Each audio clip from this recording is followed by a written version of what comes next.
after all, storytelling that breathes through images, music, and silence. Akira Kurosawa once said, "In a mad world, only the mad are sane."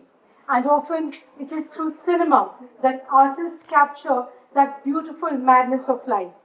Our next session explores the knots and twists of storytelling and the unfolding of screenplays where imagination meets craft. This session will feature Vibhu Puri and Devika Arora.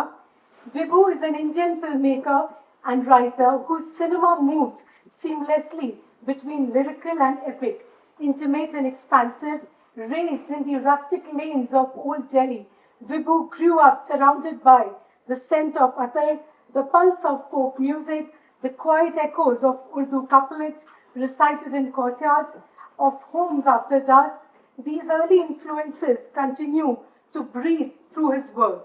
The syncretic chaos of Delhi, the oral traditions of Punjab, and the constant undercurrent of love, loss, and longing. One can see these inspirations in the early poeticism of Vibhu's award-winning student diploma film Chabi Wali Pocket Watch, which he made at the Film and Television Institute of India, from where he graduated in film direction. Vibhu's storytelling is poetic, yet grounded, sensual, yet socially aware. His acclaimed body of work spans film, web series, and advertising, with celebrated projects such as Hira Mandi, Taj, Divided by Blood, and Hawai Zada, along with numerous visually arresting advertising campaigns. In his latest film, Gustakh Ishq, Vibhu continues his exploration of love in its most vulnerable and human form, crafting stories that resonate quietly, deeply, and long after the screens fade to black. In dialogue with Vibhu is Devika Puri. Devika Arora. I'm so sorry. So sorry. ये मेरे खानदान वाले नहीं हैं। Great. A writer, cultural commentator, and communication design professional. Educated in Delhi and New York, Devika founded her first marketing company when she was 17 and went on to build and operate businesses across India, Paris, Dubai, and New York. Her writing and commentary explored themes of power, gender, cities, labor, and identity in the age of visibility, offering fresh insights on how culture and society evolve in contemporary times. Her work has appeared in publications such as Open Magazine, Midday, and The Allen Analysis, where she brings together sharp observation with engaging storytelling. Please put your hands together for Vibhu Puri and Devika Arora. The floor is yours. Thank you. Thank you for such a kind introduction. I'm Devika Arora, and I'm sharing the stage today with Mr. Vibhu Puri, as she very well explained. What other things that Vibhu also does, by the way, he also writes plays, right? And he, of course, Vibhu Puri has been, he's a filmmaker, he's a writer, and we've seen some of his fantastic work. We've seen Guzarish that he's written, Savaria that he's written, and he's directed Hira Mandi, Taj, and now Gustakh Ishq, which is his most recent work. So, Vibhu, you've been empowering the forgotten corners of culture, of history. Where does that motivation come from at first? Okay. Before getting into all of that, first of all, thank you so much everyone. आप लोग आ गए यार बारिश के बीच में, मुझे लग रहा था कोई आने वाला नहीं है, पर बहुत स्वीट आप लोग यार सब आ गए, सुनने आ गए, और यहाँ पे इतने काबिल लोग बोल चुके हैं मुझसे पहले कि मैं क्या बोलूंगा, और इतना अच्छा इंट्रोडक्शन मुझे लगा किसी और के बारे में बोल रही हैं, इतना अच्छा, ये तो मतलब सरासर झूठ बोला है आपने, है ना? जादू है जो सबको खींच के लेके आए। जादू नहीं, हम तो नौसिखी हैं, जादूगर तो नहीं हम लोग, पर खैर any which way, thank you so much getting into the conversation. तो हम लोगों को कौन सी जबान कंफर्टेबल है, अंग्रेजी, हिंदी, हिंदुस्तानी, है ना? बिकॉज मुझे ये लगता है कि हम फिल्में हिंदुस्तानी में बनाते हैं और स्क्रिप्ट अंग्रेजी में लिखते हैं, एक्टर्स उसको बैंड्रा के अलग लिंगों में पढ़ते हैं, फिर ऑडियंस कुछ और देखती है। तो मुझे हमेशा से ये रहता है कि यार जिस जबान में फिल्म बना रहे हो, जो आपकी पहली जबान है, जिसमें आप सोचते हैं, जो भी आपकी मादरी जबान है, हिंदी, पंजाबी, उर्दू, अंग्रेजी, you have to be first of all very comfortable in that, ताकि आप एक्सप्रेस कर सकें. हम लोग क्या कहते हैं, भाड़े की भाषा लेके और उसके अंदर काम करने की कोशिश कर रहे होते हैं. उधार की जबान है यार वो, तो हमारी अपनी जबान है, इसके अंदर लड़ाई करते हुए भी हमें अच्छे लगते हैं और मोहब्बत करते हुए, है ना. तो इसी जबान में हम लोग बात करेंगे. पर अगर कुछ आपको ना समझ में आए तो प्लीज बोल देना. This is a very interactive session, क्योंकि मैं आपका हम उम्र हूं, मैं कोई ज्यादा बुजुर्ग नहीं हूं जिसको आप टोक ना सकें. हाँ, तो क्या लगता है आपको कि क्या, कहाँ से आपका ये हिस्ट्री और कल्चर का इतना इन्फ्लुएंस आता है जो कोई किसी और ने ज़्यादा टच नहीं किया है एज सच? तो आउट है, जैसे यहाँ पे स्कूल के बच्चे बैठे हैं, ये हमारे साथ हमेशा होता था कि हमें बाहर ले जाया जाता था, एक तो जबरदस्ती पिकनिक के नाम पे, और फिर नीचे फर्श पे बिठा देते थे. वो सब किया है. और कोई ना कोई एक बुली आंटी होती थी जो बोलती थी नीचे बैठ जाओ. तो बट खैर, anyways, but I owe everything that I am today to all my teachers. अगर वो लोग नहीं होते, मेरे उस्ताद नहीं होते, मेरे अध्यापक नहीं होते, पढ़ाने वाले स्कूल में, कॉलेज में टीचर्स नहीं होते, तो मैं शायद यहाँ तक नहीं पहुँच पाता, कभी भी नहीं पहुँच पाता. तो समवेयर आई मस्ट मेंशन, आप हिस्ट्री की बात कर रहे हैं, तो मुझे याद है कि हमारी एक हिस्ट्री की टीचर होती थी स्कूल में. मैं चंडीगढ़ में और दिल्ली में पढ़ा हूँ ज़्यादा. तो दिल्ली में हमारी एक स्कूल में टीचर होती थी, उनका नाम था मधुबाला श्रीवास्तव. बहुत ही कमाल की पढ़ाती थी. वो सबसे पहली वाली सीट पे आती थी, बैठती थी, और जो बच्चा वहाँ बैठा होता था उसको पीछे बिठा देती थी. तो मैं कोशिश करता था मैं फर्स्ट बेंच पे ही बैठूं, ताकि हमें आखिरी बेंच पे भेज दिया जाए. और वो आती थी और टेबल पे बैठेंगी और पाँव कुर्सी पे रखती थी वो, और फिर एक अपनी पोटली निकालती थी और पोटली में से वो हिस्ट्री की कहानियां सुनाती थी. And she is narrated us every bit of history from battle of Plassey to Panipat like stories. और फिर मीर जाफर ने ये कहा कि सिराजुद्दौला को हटाना पड़. ये क्या बात कर रही है, ये तो मतलब कहानी है. That is why I have always been so engrossed in history as a subject, thanks to my teachers. उन्होंने इतना खूबसूरत बना दिया हिस्ट्री को कि जहां पे वो कभी बोरियत ही नहीं हुई. तो हम लोग हमेशा बोर होते हैं, हिस्ट्री कौन पढ़ेगा यार. But that is why I have always been so induced into history and telling it for not only for dramatic purpose but also history teaches you so much कि हमारा कल भी हमारे पीते हुए कल के अंदर है कहीं. तो उस वजह से history is something which I keep going back to. And then of course you history में आपको, जैसे मैं सोच रहा था कि मैंने अब तक जितना मेरा ज्यादातर काम है, खासकर सारा काम ही जो, वो सब कहीं ना कहीं set in a period, sometimes in a real period, sometimes in a fantastical period. चाहे वो हवाई ज़्यादा हो जो 1910 की कहानी है, या गुस्ताख इश्क 1990 की कहानी है, या हीरा मंडी 1947 के आसपास की कहानी है, ताज अकबर की कहानी है. So they are all period pieces. तो और मेरे असिस्टेंट्स कई बार बोलते हैं कि सर कभी तो हम ऐसी फिल्म बनाएं जहाँ पे लड़का लड़की सेलफोन पे बात कर रहे हो, कहीं तो कोई मैसेज करे एक दूसरे को. बिकॉज हम डिवाइसेस सोच रहे होते हैं as writers, you are always trying to find devices की यार ये कॉन्वर्सेशन में कैसे करूंगा. If something is going on in my head, how do I bring it out to the audience? तो उसके लिए आपका आजकल का बहुत इजी डिवाइस हो गया ना, यू मैसेज द पर्सन कि इधर पहुंच जाओ. तो अब मेरी कहानियों के अंदर इधर पहुंच जाओ बोलने के लिए 3 घोड़े आते हैं, 2 पैगाम लेके आदमी निकलते हैं, है ना, कबूतर उड़ते हैं.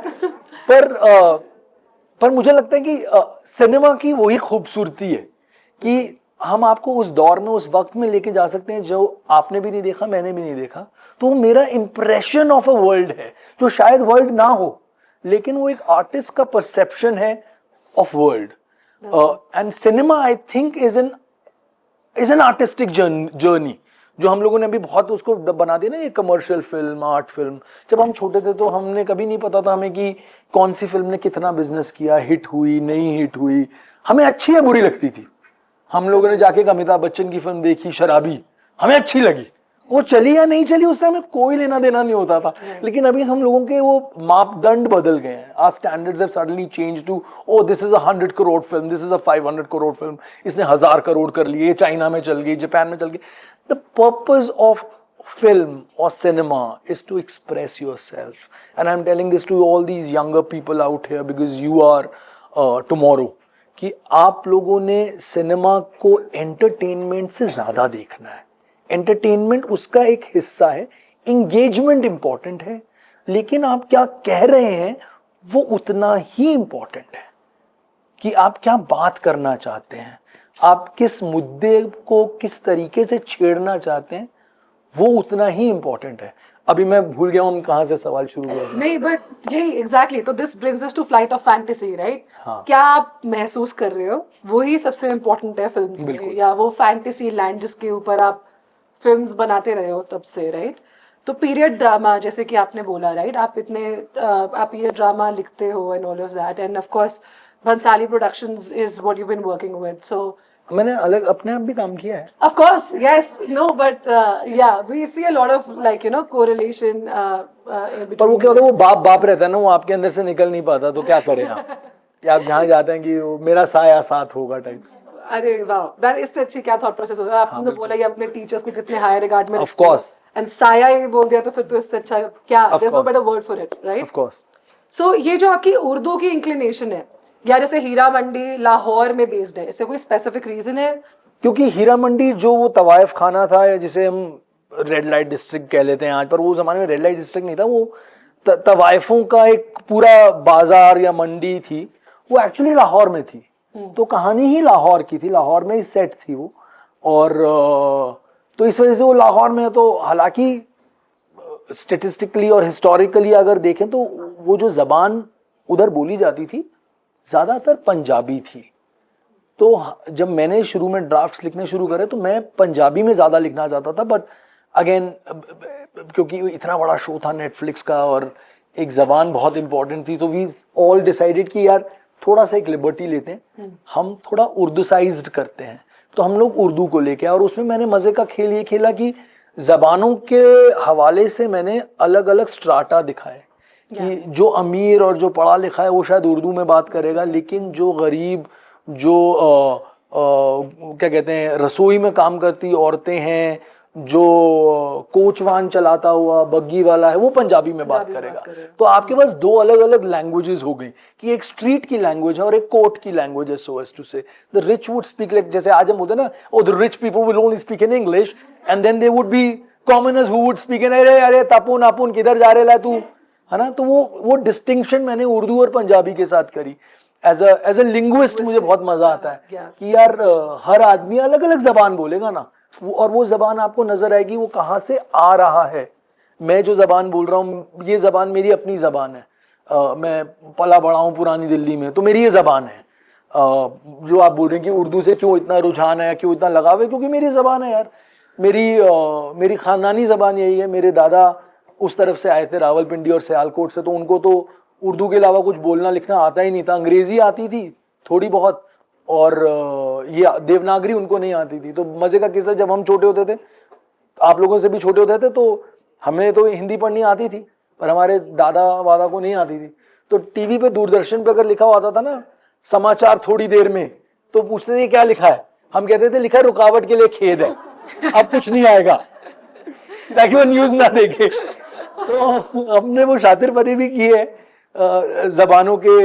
तो the household that I've grown up in, probably जो वो इंट्रोडक्शन में भी उन्होंने बहुत अच्छे लफ्ज़ों का इस्तेमाल करके बोला कि कुछ पोइट्री भी बोला और कुछ पंजाबी फोक म्यूजिक भी बोला। तो but I have grown up in a house hold जहाँ पे पंजाबी और उर्दू वो like two sides of a hand. तो हम लोगों ने इसी ज़बान में ज़िंदगी जी है, और मैं वही कोशिश करता हूँ कि, और मैं सबको यही कहना चाहता हूँ कि जो भी एक यंगर राइटर्स हैं, लिखने का शौक रखते हैं, सबसे पहले आप अपनी जबान में कहिए, उससे बिल्कुल भी हिचकिचाइए मत, शर्माइए मत। वो आपकी तेलुगु हो, तमिल हो, कोई डायलेक्ट हो, अपनी जबान है, उसके अंदर जो फ्लेवर, जैसे कल हम ट्रांसलेशन सुन रहे थे सर, आपका इतना कमाल का ट्रांसलेशन, क्योंकि आपकी जबान में था वो आपका इंटरप्रिटेशन था वो एक टर्किश राइटर का in your own language. That's what makes it beautiful. Your language is you, वो आपकी जड़ें हैं, आप उनको मत काटिए। मैं अपने सब असिस्टेंट्स को बोलता हूं एज अ रूल, तुम दफ्तर में अपनी जबान में बात करो, इट इज ओके। अगर तुम तमिल हो और कोई तमिल आता है तो तमिल में प्लीज बात करो, बंगाली में बात करो। कितना खूबसूरत लगता है, हमारे पास इतनी जबानें हैं और हम सब जबानों को छोड़कर एक और जबान को पकड़ लेते हैं कि अरे नहीं, ये this is the language that we must all speak in. नहीं, क्यों? हमारी इंडिविजुअलिटी हमारी जबानें हैं ना, हम जैसे टेढ़े मेढ़े दिखते हैं वैसी हमारी टेढ़ी मेढ़ी जबानें हैं जो बहुत सुंदर है। Of course, it's a compilation of all of that, जो सारा साथ में आता है और खूबसूरत लगता है। बिल्कुल। आपका तो मीडिया ही मैक्सिमलिज्म है, हमने इतना कुछ इतना साथ साथ में होते हुए देखा है, आई थिंक यही सबसे बड़ा इंस्पिरेशन है। सो अब आप जब हीरा मंडी बना रहे थे और आप साथ में ताज बना रहे थे, राइट?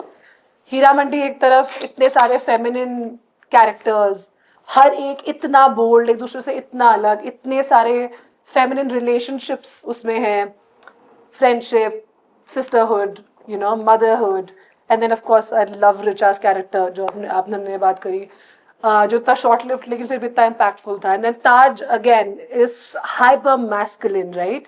इतना कुछ चल रहा है, war, you know, all of that. So ये जो कैरेक्टर्स आप लिखते हो, क्या at some point of time आपको ऐसा लगता है कि ये आपके जैसे ही या आप ही की ऑल्टर ईगोज है? May be 100%। ये कहीं ना कहीं ये सब किरदार जो भी मैं लिखे हैं, लिखने की कोशिश भी करता हूँ, कामयाब होता हूँ कई बार नाकाम होता हूँ, बहुत बार ज़्यादातर नाकाम ही होते हैं हम लोग, बट कोशिश यही होती है कि यार ये कहीं तुम्हारे अंदर ही हों, ये लोग, ये सब आपके अंदर हों।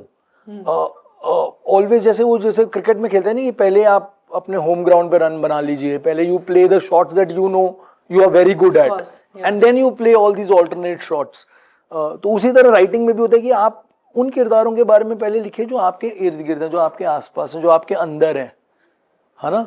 और हम सबके अंदर बहुत से लोग हैं, हमें नहीं लगता। वो जैसे वो निदा फाजली साहब का भी शेर है ना कि हर आदमी में होते हैं 10-20 आदमी, जिससे भी मिलिए कई बार मिलिए। तो हम सब में हैं, बहुत सारे अपने फैसेट्स हैं हमारे अंदर। You know, you are also, you would always have a motherly feeling also, you would always for someone, but you will always be protector for somebody, you will always be vulnerable to somebody else।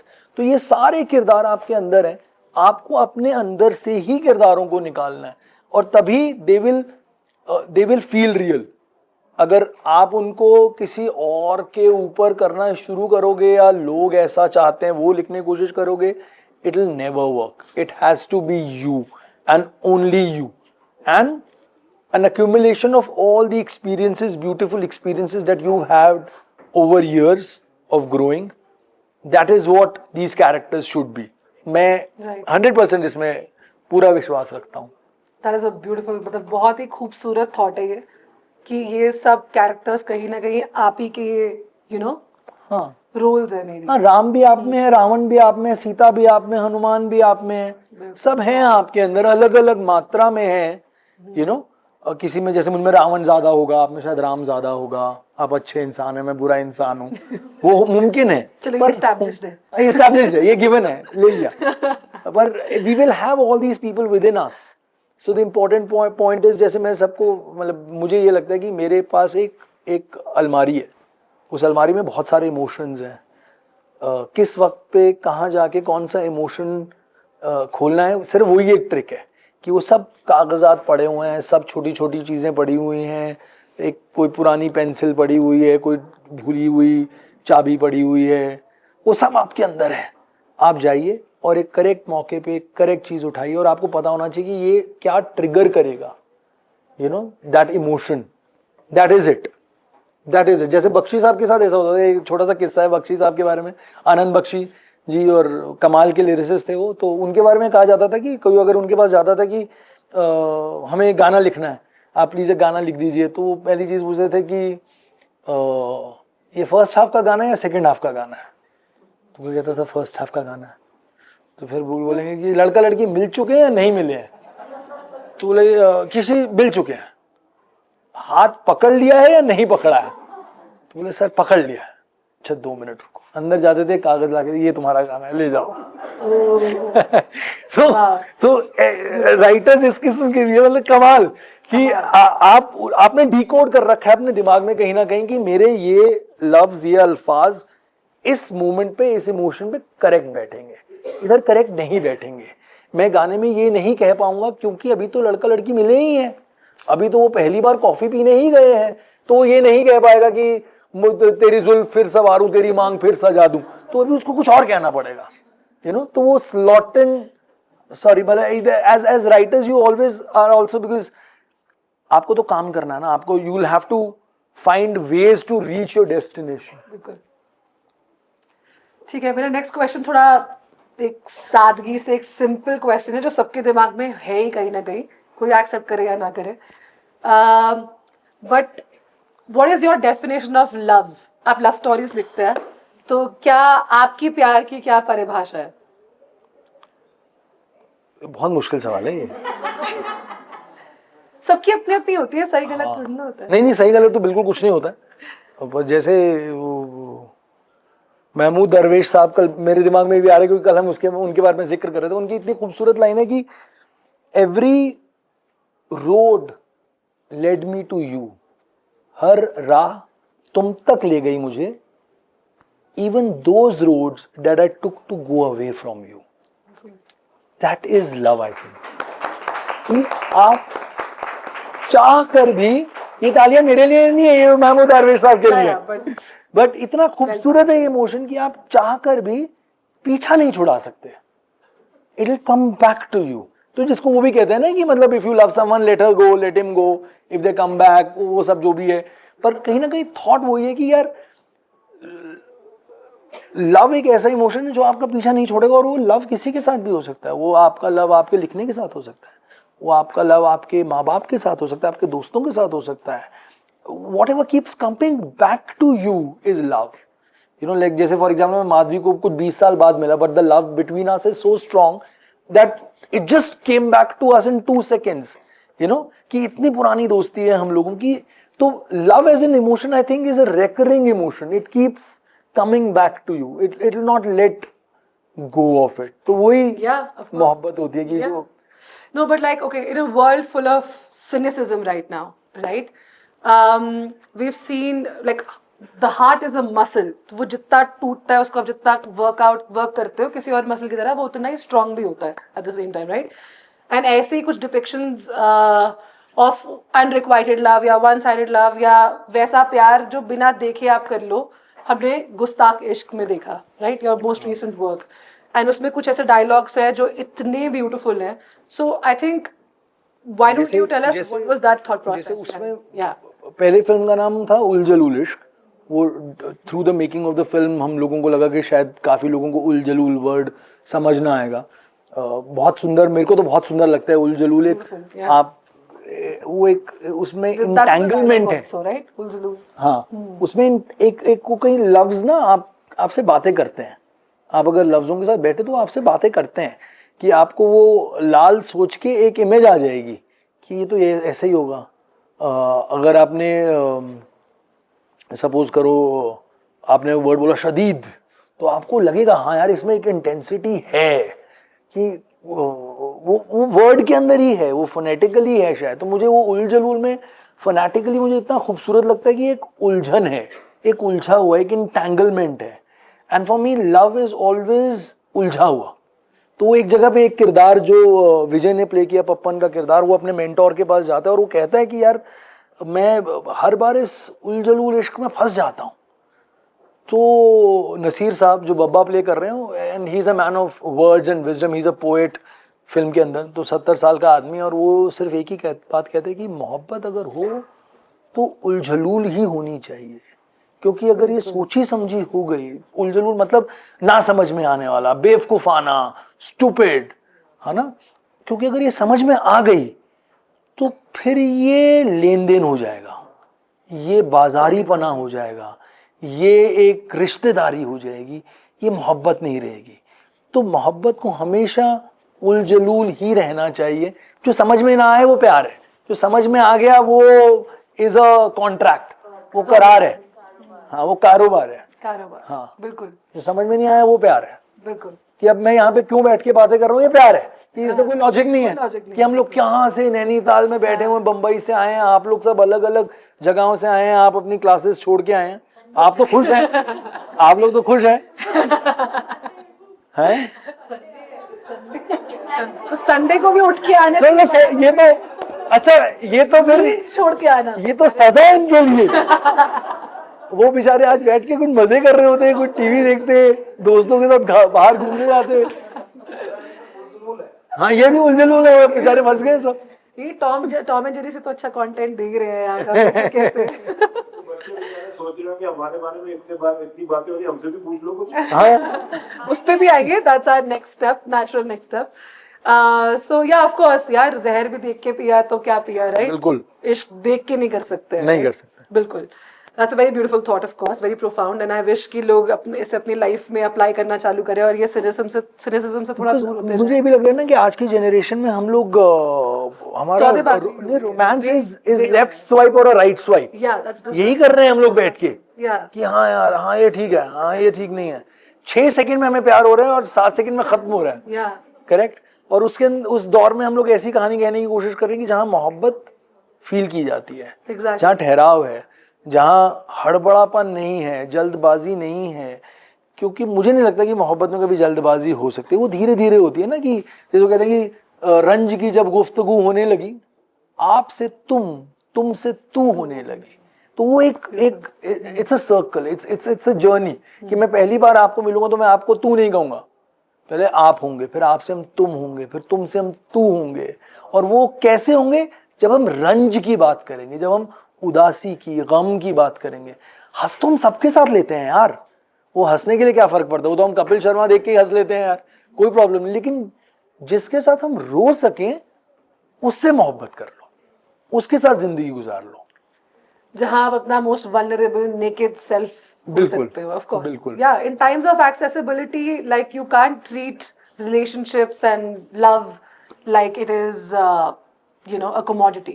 So commoditizing over the phone, कि phone पे बस कुछ भी कर लिया और loneliness में give in कर दिया, उससे दूर भागना आई थिंक जरूरी है, एंड दैट्स व्हाट गुस्ताख इश्क इज हाँ, a lot to do. मतलब हमारे दौर में अच्छी चीज ये भी होती थी ना कि फोन नहीं थे when we were growing up, जब हम तुम्हारे उम्र के, when we were younger people and we were trying to whoop other people, तो फोन नहीं होते थे, तो वो इंतजार होता था। Yeah. अब वो इंतजार खत्म हो गया, तो जैसे वो इंतजार खत्म हो गया, रोमांस खत्म हो गया। Yeah. It's become it's functional, Yeah. कि अगर तुम नहीं आ रही हो तो अच्छा मैं किसी और के साथ चले जाता हूँ, मुझे तो फिल्म देखने जाना ही है। ये थोड़ी होता है, फिर वो फिल्म ही नहीं देखी जाती थी, वो फिल्म वो जिंदगी भर रह जाती। वो फिल्में हमें ज्यादा याद है जो हमने नहीं देखी, क्योंकि कोई हमारे साथ देखने नहीं गया, रादर देन वो फिल्में जो हमने देख ली। तो वो मोहब्बत उस जमाने में बहुत बहुत ज्यादा Pious. उसकी, मतलब you could smell it. Yeah. Now you can't smell love anymore, sadly. Sadly, very sad. And I think filmmakers like you have a responsibility in regenerating that, which you're doing very well. So that's beautiful. सारी दुनिया का बोझ हम उठाते हैं। बिल्कुल आप ही के ऊपर है, ये वाला बोझ तो आप ही का है for sure. नहीं, मैं हंसते हंसते लेता हूँ यार ये बोझ। बहुत Of लोग course, कहते हैं कि यार yeah. तुम ये क्या फिल्म बना रहे हो, कौन देख रहा है? मैं कोई नहीं देख रहा, मेरा कॉन्शियंस देख रहा है। Simps देख रहे हैं बैठ के। We're simping and we're watching. Thank you. Yeah, we're simping and we're watching. So anyway, plug card दिखाया जा चुका है. So now 10 मिनट बाकी। 10 मिनट बाकी. So questions to the audience. Anybody अगर has आप any लोग कुछ questions? पूछना चाहें।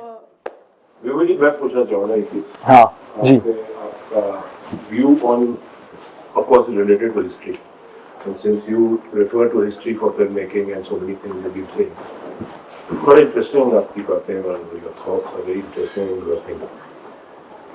मोहम्मद तुगलक एक कैरेक्टर ऐसा रहा है हिस्ट्री में जो कि कॉन्ट्रोवर्शियल भी रहा है, उसके बारे में ये भी कहा जाता है कि he was ahead of his times, और इसके ऊपर प्ले भी हुआ है, और एनएसडी वालों ने किया है, मनोहर सिंह जी ने जो रोल शायद आज तक किसी ने किया भी नहीं है, और शायद हो भी ना पाया। ऐसा तो नहीं होता कि नहीं हो पाए, but that was a pinnacle where acting had reached, character playing Mohammad bin Tughlaq.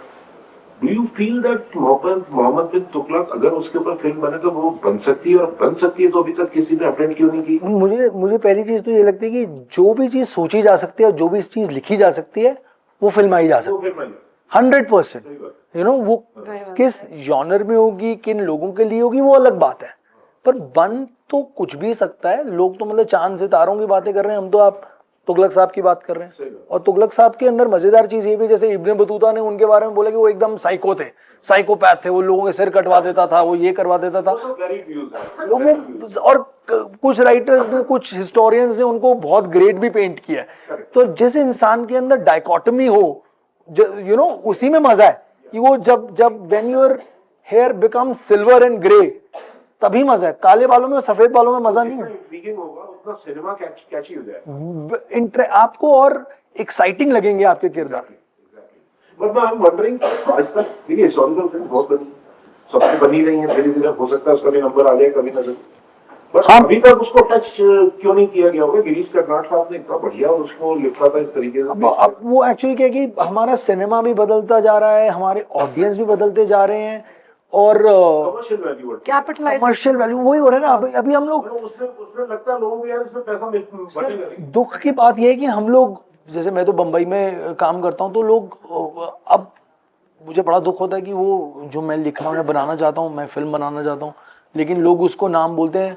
I was going through your project नहीं है, बिल्डिंग नहीं बनानी मुझे, कहीं पे नहीं बनानी मुझे बिल्डिंग। भाई बनानी होती तो मैं आर्किटेक्चर का कोर्स करता यार, वहां जाता पढ़ता। मुझे वो बनाने में कोई शौक नहीं, मुझे फिल्म बनानी, मुझे कहानी बनानी है।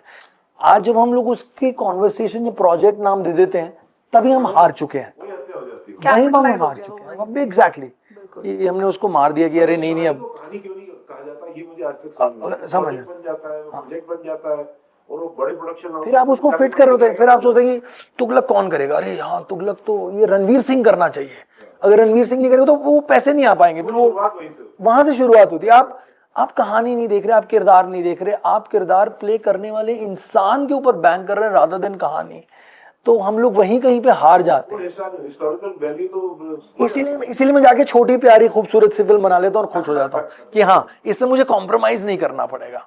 5 मिनट बाकी। Of course, another filmmaker. making a film on Tughlaq, how does the prospect seem? Could be possible. मुझे पढ़ना पड़ेगा उसके बारे में। मेरा अभी जो ज्ञान मालूमात है उनके बारे में वो बहुत सरफेस लेवल है। मैंने भी 4-5 लोगों को ही पढ़ा है उनके बारे में, बट आई थिंक और पढ़ेंगे तो ज्यादा समझ में आएगा। Thank you so much. Yes. So you had mentioned there are multiple kinds of love, like fall in love with anything. Is there a script that you have written that was like a one-sided love जो बन नहीं पाया अपनी, that you like you're yearning to make it? The film? Yeah. There are so many of them. I'm dying to make them. I just hope कि मैं मरने से पहले बना लूँ। और ऐसी बहुत सारी फिल्में हैं कि जहाँ पे जैसे there's one film that I'm very very keen on making. It's about partition. लेकिन पार्टीशन कहानी खूबसूरत कहानी, पार्टीशन के अंदर जहाँ कत्लो गैरत की बात ना हो, जहाँ इंसानियत की बात हो, जहाँ पे मोहब्बत की बात हो, जहाँ पे ये बात ना हो कि किसने किसका गला काटा, पर ये कि किसने किसके जख्मों पर मरहम लगाया। आपसी रिश्तों की कहानी वो आज के दौर में बनना बहुत मुश्किल हो, क्योंकि अब हम नफरत बेच रहे हैं ना, हम मोहब्बत नहीं बेच रहे। तो इस किस्म की मेरे पास बहुत कहानी जो मेरे लिए मेरा वन साइडेड लव है, जिसको एक प्रोड्यूसर चाहिए, ऑडियंस चाहिए कि हाँ यार चलो बनाओ यार, इस किस्म की कहानियां बनाओ आप। मेरे पास पैसे नहीं है तो मैं दे देती है पक्का। Like honestly, like the whole agenda of hatred, ये भी एक I think मुद्दा है कि filmmakers over the years have been inducing so much hatred. Again, it is a filmmaker's responsibility to make sure that we spread more, love and joy and fantasia instead of आसानी से बिकता है ना नफरत, बहुत आसानी से बिकता है। डराया जाता है ना, देखो शेर आ जाएगा, देखो तुम सब खतरे में हो, तो वो आदमी डर जाता है। हाँ तो उसी एनिमल इंस्टिंक्ट से तो लड़ना है ना, सब कुछ बस बेचना थोड़ा ना है। Correct. So anybody else wants to ask anything?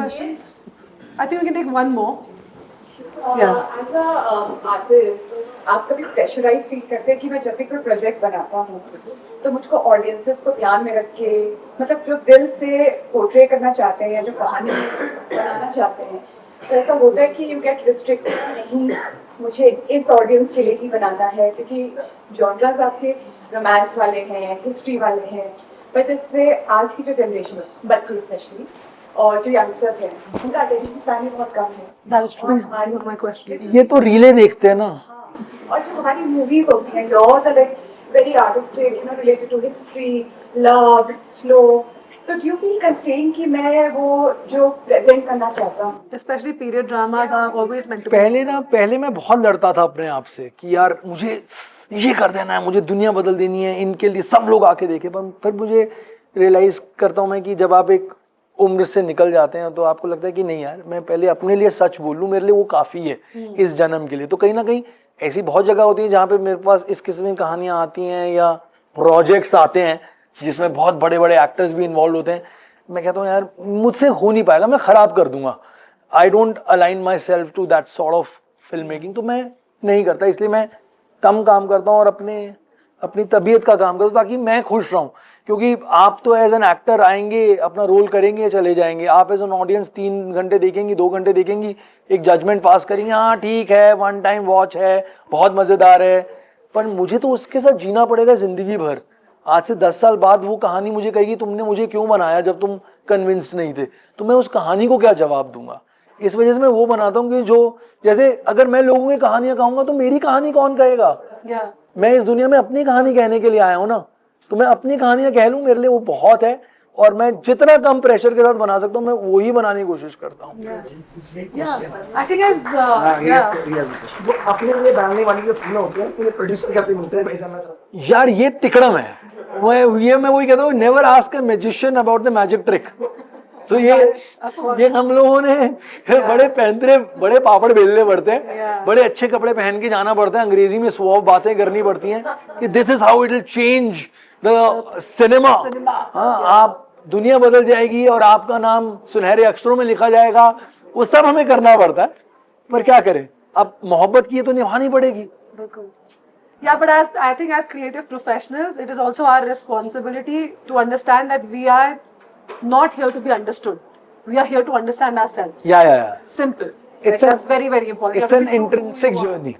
Yeah. Intrinsic journey. So, okay, थोड़ा सा एक dessert के साथ end करते हैं session को. If everybody would like, can you read some poetry to us? ये मुझे पता था ये मुझे बोलेंगी, मैं इसलिए मैंने अपना चश्मा पास में रख लिया था. मैंने बोला था I'm gonna put you in a spot, and अगर आप समझ गए तो फिर that's on you.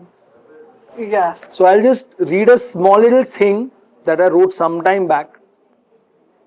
और वो बात भी कुछ इसी तरीके से निकली थी कि यार as lovers हम कितने रिस्पॉन्सिबिलिटीज भी होती हैं हमारी, लेकिन एज मोहब्बत करने वाले हम लोग कैसे गुम से जाते हैं अपने आप में, अपने ख्यालों में.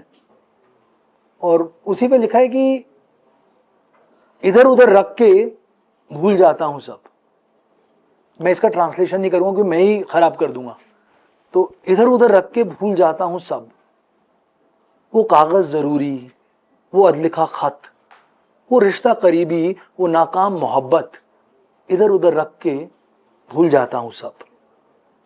वो कब्र में तजर्बा, जब मैं अपने किसी को दफनाने गया, वो कब्र में तजर्बा, वो तजर्बे पे मिट्टी, वो गलती पे गलती, वो माफी की चिट्ठी, इधर उधर रख के भूल जाता हूं सब. वो तस्वीर तुम्हारी, तुम्हारा रुमाल, वो तस्वीर तुम्हारी, तुम्हारा रुमाल, वो तुम्हारे नाप की अंगूठी, तुम्हारा ख्याल, इधर उधर रख के भूल जाता हूं सब. वो पुराना लतीफा, एक पुराना जोक हम सबको याद आता है ना, और हम चलते चलते मुस्कुरा देते हैं कि वो पुराना लतीफा, वो किस्सा उल जलूल, वो पुराना लतीफा, वो किस्सा उल जलूल, वो किताब जिसमें रखा तुम्हारा दिया फूल, इधर उधर रख के भूल जाता हूं सब.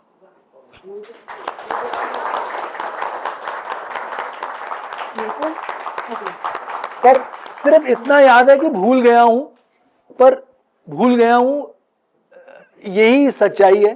पर एक कॉन्शियंस है कि हाँ याद है कि भूला तो हूं यार, गड़बड़ियां तो करी हैं, है ना. तुम बड़ा हंस रही हो, मजेदार. खैर, so now we need to say thank you to each other. Yeah.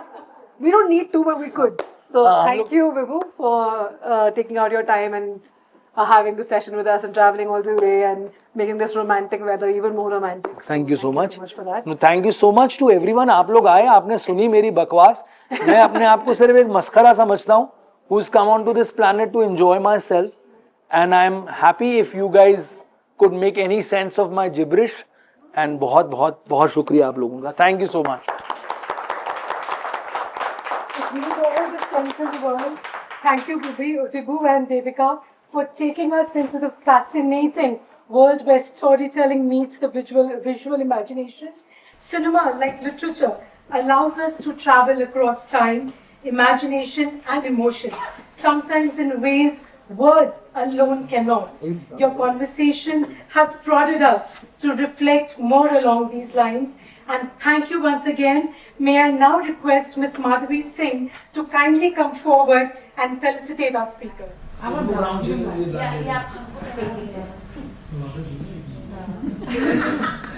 See Gustatish the last name. How poetic is that? Thank you.